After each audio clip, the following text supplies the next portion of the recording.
मेरे और पांडु के पुत्रों ने क्या किया। इस पर संजय बोले, उस समय राजा दुर्योधन ने व्यूह रचना युक्त पांडवों की सेना को देखकर और द्रोणाचार्य के पास जाकर यह वचन कहा, हे आचार्य, आपके बुद्धिमान शिष्य द्रुपद पुत्र धृष्टद्युम्न द्वारा व्यूहकार खड़ी की हुई पांडुपुत्रों की इस बड़ी भारी सेना को देखिए। इस सेना में बड़े बड़े धनुषों वाले युद्धों में भीम और अर्जुन के समान बहुत से शूरवीर हैं, जैसे सात्यकी और विराट तथा महारथी राजा द्रुपद और धृष्टकेतु, चकितान तथा बलवान काशीराज, पुरुजित, कुंती भोज और मनुष्यों में श्रेष्ठ से श्रेष्ठ सभ्य और पराक्रमी विरामन्यु तथा बलवान उत्तमोजा, सुभद्रा पुत्र अभिमन्यु और द्रौपदी के पांचों पुत्र, ये सभी महारथी हैं। हे ब्राह्मण श्रेष्ठ, हमारे पक्ष में भी जो प्रधान हैं उनको आप समझ लीजिए। आपके जानने के लिए मेरी सेना के जो सेनापति हैं उनको कहता हूँ। एक तो स्वयं आप और पितामह भीष्म तथा कर्ण और संग्राम विजयी कृपाचार्य तथा वैसे ही अश्वत्थामा, विकर्ण और समदत्त का पुत्र भूरिश्रवा तथा और भी बहुत से शूरवीर, अनेक प्रकार के शस्त्र अस्त्रों से युक्त, मेरे लिए जीवन की आशा को त्यागने वाले सबके सब युद्ध में चतुर हैं।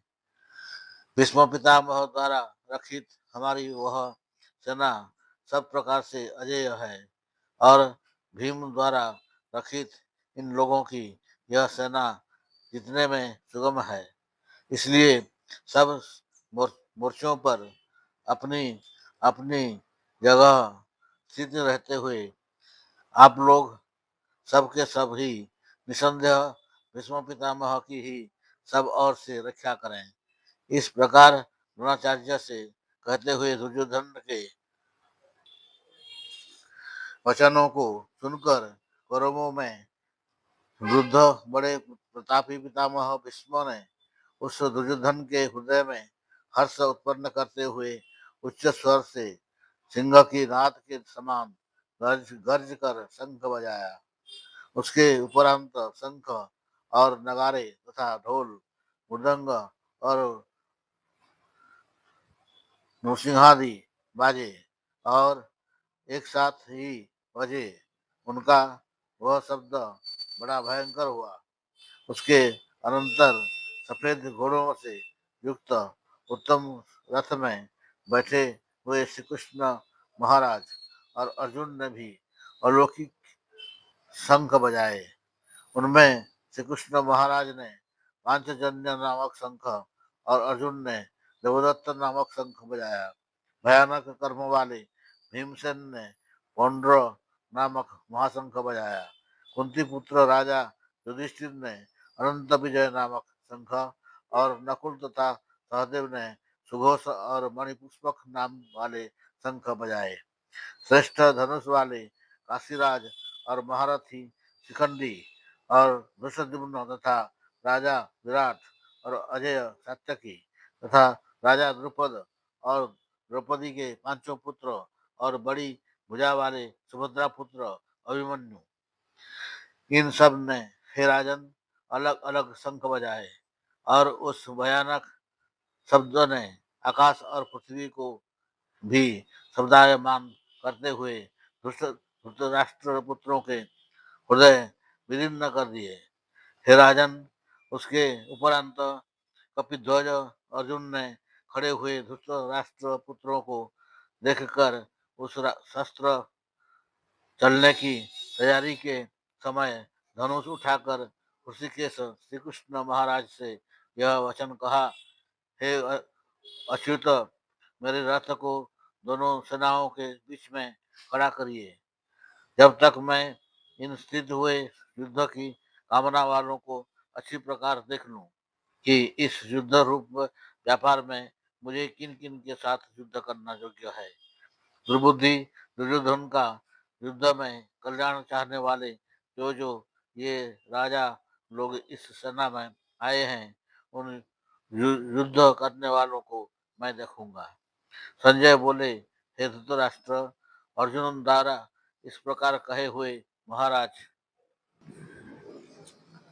श्री कृष्णचंद्र ने दोनों सेनाओं के बीच में भीष्म और द्रोणाचार्य के सामने और संपूर्ण राजाओं के सामने उत्तम रथ को खड़ा करके ऐसे कहा कि हे पार्थ, इन इकट्ठे हुए कौरवों को देख। उसके उपरांत प्रतापुत्र अर्जुन ने उन दोनों ही सेनाओं में स्थित हुए पिता के भाइयों को, पितामहों को, आचार्यों को, मामों को, भाइयों को, पुत्रों को, पौत्रों को तथा मित्रों को, ससुरों को और सुहृदों को भी देखा।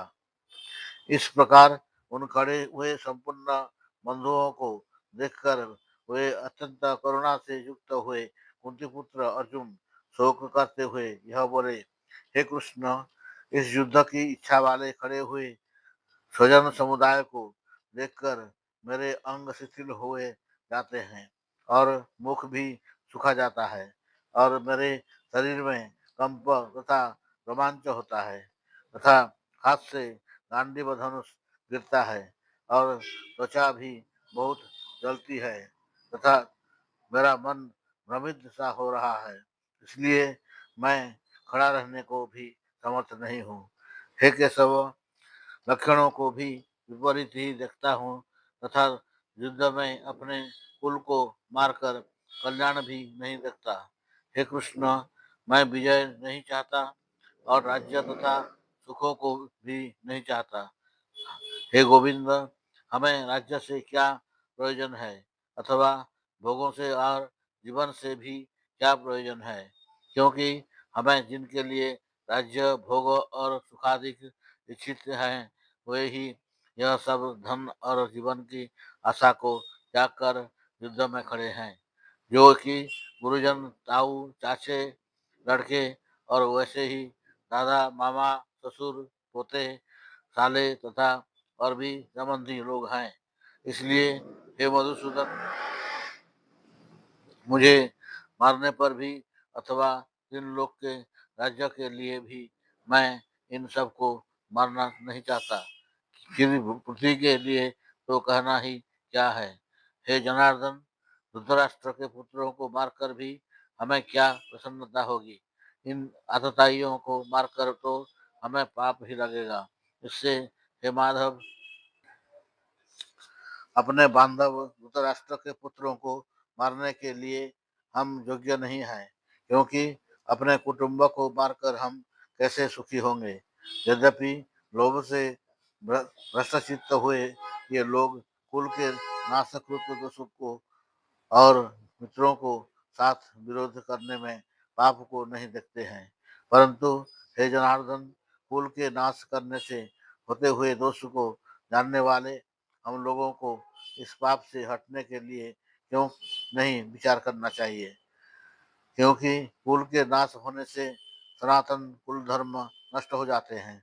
धर्म के नाश होने से संपूर्ण कुल को पाप भी बहुत दबा लेता है तथा हे कृष्ण, पाप के अधिक बढ़ जाने से कुल की स्त्रियां दूषित हो जाती हैं और हे वार्ष्णेय, स्त्रियों के दूषित होने पर वर्ण संकर उत्पन्न होता है और वह वर्ण संकर कुलघातियों को और कुल को नरक में ले जाने के लिए ही होता है।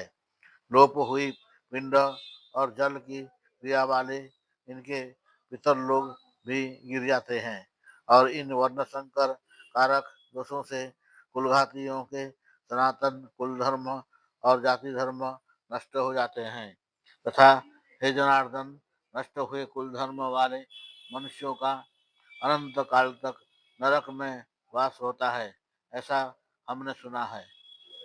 अहो, शोक है कि हम लोग बुद्धिमान होकर भी महान पाप करने को तैयार हुए हैं, जो कि राज्य और सुख के लोभ से अपने कुल को मारने के लिए उद्यत हुए हैं।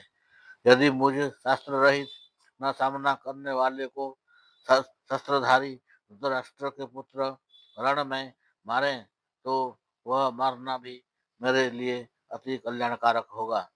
संजय बोले, रणभूमि में शोक से उद्विग्न मन वाले अर्जुन इस प्रकार कहकर बाण सहित धनुष को त्याग कर रथ के पिछले भाग में बैठ गए। हरि ओम। ओम इति श्री भगवद गीता रूपी उपनिषद एवं ब्रह्म विद्या तथा योग शास्त्र विषयक श्री कृष्ण और अर्जुन के संवाद में अर्जुन विषाद योग नामक पहला अध्याय। हरि ओम।